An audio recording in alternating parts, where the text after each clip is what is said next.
For more MTG resources and articles, check out paperchampion.net. Hey everybody, this is Tao at MTG Forge, and today I want to talk to you about Red and White Soul Sisters. Now, I haven't talked about Mono White Soul Sisters yet, but I will in an upcoming video. But today I do want to talk about the Red and White variant, because I think it's actually kind of a more interesting version. So, normal Soul Sisters is also referred to as Mono White Life Gain, and it refers to the two Soul Sisters, which are Soul Warden and Soul Attendant. Now, essentially, they are the same card. So they're both 1/1 for ones, humans. Okay, so that's a human cleric. They're both human clerics. So whenever another creature enters the battlefield, you gain 1 life. Right? And Soul's Attendant, whenever another creature enters the battlefield, you may gain 1 life. Alright, so they are essentially the same card. Now, the reason why it's good that they have different names is because of the 4 of rule, so you can actually have 8 of them, right? So you have 8 sisters instead of just 4. Now, there's some other ones that people like to put in, like maybe a Suture Priest or something like that, depending on the variant. But in this deck build, we're just going with the 8. Now, what we try and do with Soul Sisters is typically gain just a whole crap load of life, and then basically use that to pump up other creatures or just to win on the spot. So with this type of build, what we do is we are also including 4 of Norin the Wary. Okay, so now Norin the Wary is whenever a player casts a spell or a creature attacks, exile Norin the Wary. Return to the battlefield under its owner's control at the beginning of the next end step. So basically, he's a human warrior that's a coward, and anytime like anything happens, basically, he just leaves the battlefield. Now, that means that he's almost impossible to remove, right? Because anytime someone casts a spell, then he's going to leave the battlefield, right? And then he's going to come back only at the end step. And so basically Norin the Wary just keeps blinking in and out whenever anything happens. Now, normally this looks like a total crap card. You'd be like, well, why would I want this 2/1, right? He can't even attack because it says, or a creature attacks. Well, he's a creature, right? Then you have to exile him. So even if he attacks, you still have to exile him. So, what's the point? Well, the point is that you can use that ability with a Soul Warden or a Soul Attendant. So you can use that with one of the sisters, and basically every turn almost he's going to be blinking in and out, and you keep gaining life from his entering the battlefield. Okay, now this actually has a really nice synergy with Champion of the Parish, okay, because Norin the Wary is a human. Okay, so Champion of the Parish says whenever another human enters the battlefield under your control, put a +1/+1/+1 counter on Champion of the Parish. Okay, so what that means is that basically every turn, or not even like round, it's like every turn, like your turn, your opponent's turn, Norin the Wary is going to be leaving the battlefield and coming back in and triggering Champion of the Parish. So Champion of the Parish can get really big really fast. Now, your opponents are going to know that, and they're going to waste their removal on things like Champion of the Parish right away, right? Because if they don't deal with him right away, he's just going to punish them like crazy. Alright, so those are some of the synergies we have right there. Okay, we also have a 4 of Ajani's Pridemate. Now, Ajani's Pridemate is a 2-mana 2/2, so already it's on curve and great. Like, if you watch my video on what makes a good creature, this is already a good creature as a 2-mana 2/2, even if it was just vanilla, like no abilities. But whenever you gain life, you may put a +1/+1 counter on Ajani's Pridemate. So let's say, for instance, you've got two Soul Wardens out and a Norin. Well, when Ajani's Pridemate comes into the battlefield, you cast a spell. So Norin's going to leave. His entering the battlefield is going to trigger both of the Soul Sisters. So they're both going to gain, you're going to gain life from each of them. That's going to put a +1/+1 counter on Ajani's Pridemate. And then at the end step, Norin would come back in, gaining you 2 more life. And so by the end of your first turn, like the first turn when Ajani's Pridemate comes into the battlefield, he would end up being a 6/6. Right? Which is just ridiculous. Like, considering you could do that in like turn 3. Right, so it's actually a pretty deadly one if you can get if you get the right situation. Now again, if you are playing against Red White Soul Sisters or any Soul Sisters build, in that fact, Ajani's Pridemate is something you got to remove right away. Alright, so another one is Squadron Hawk. Now, Squadron Hawk doesn't seem that great. Like, it's okay as a 2-mana 1/1 with flying, which is actually, a value creature. But when Squadron Hawk enters the battlefield, you may search your library for up to 3 cards named Squadron Hawk, reveal them, and put them into your hand, then shuffle your library.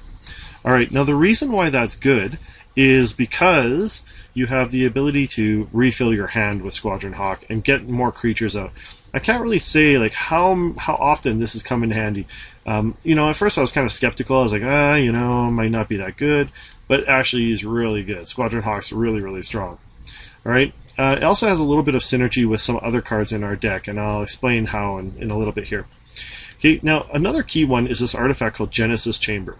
Now, Genesis Chamber is whenever a non-token creature enters the battlefield, if Genesis Chamber is untapped, and you never really tap it, like there's no tap ability on it, that creature's controller creates a 1/1 colorless mirror artifact creature token.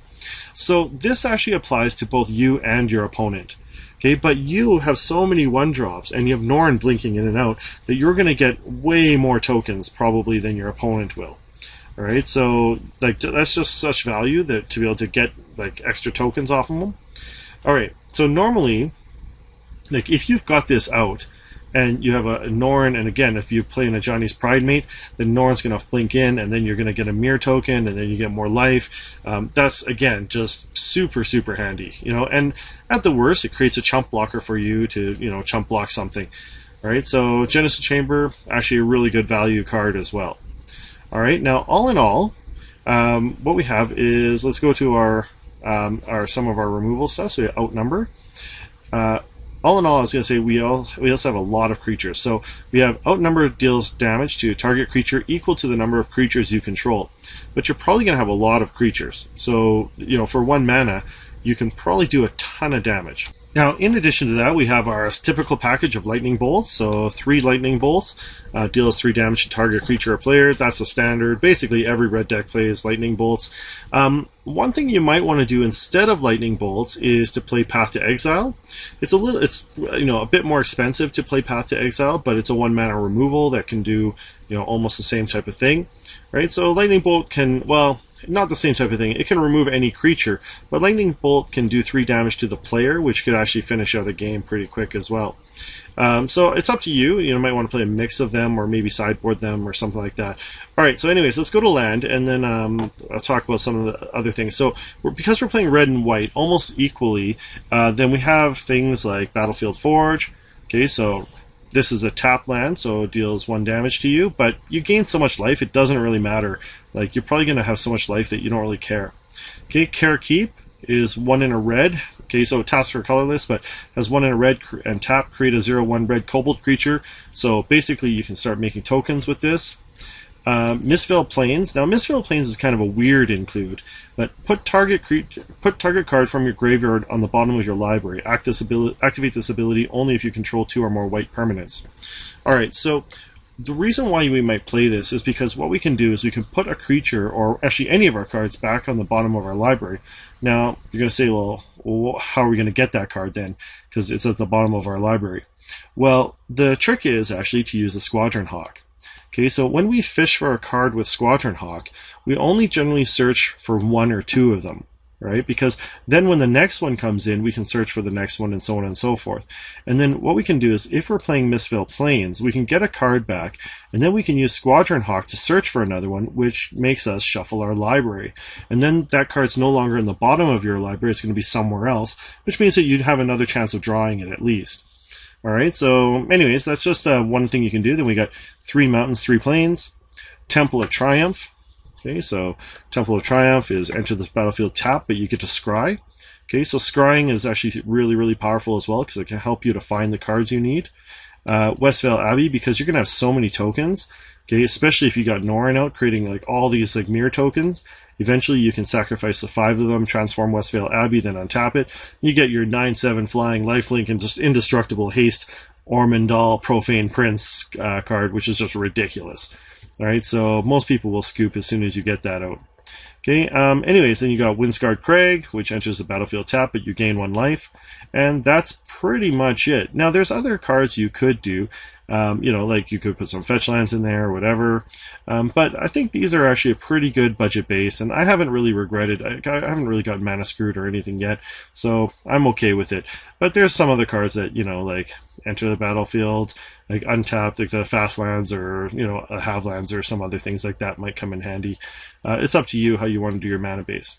Now, typically what we're going to do is our win condition is just to do a massive beatdown. Okay, so we want to use things like Squadron Hawks in the air, or Ajani's Pridemate, or Champion of the Parish. Those are our main beaters that are going to grow and just kill our opponent through just by beating them down. Okay, but we can also use Westvale Abbey to create another giant beater to beat our opponent down. Okay, but one of the other things you can do, and this is often a surprise to your opponent, is use Burn at the Stake. Okay, so games aren't going to necessarily close out like within 3 or 4 rounds, like a lot of modern matches do. Okay, but Burn at the Stake is really great because as an additional cost to cast Burn at the Stake, tap any number of untapped creatures you control. Burn at the Stake deals damage to target number of creatures or player equal to 3 times the number of creatures you tap this way.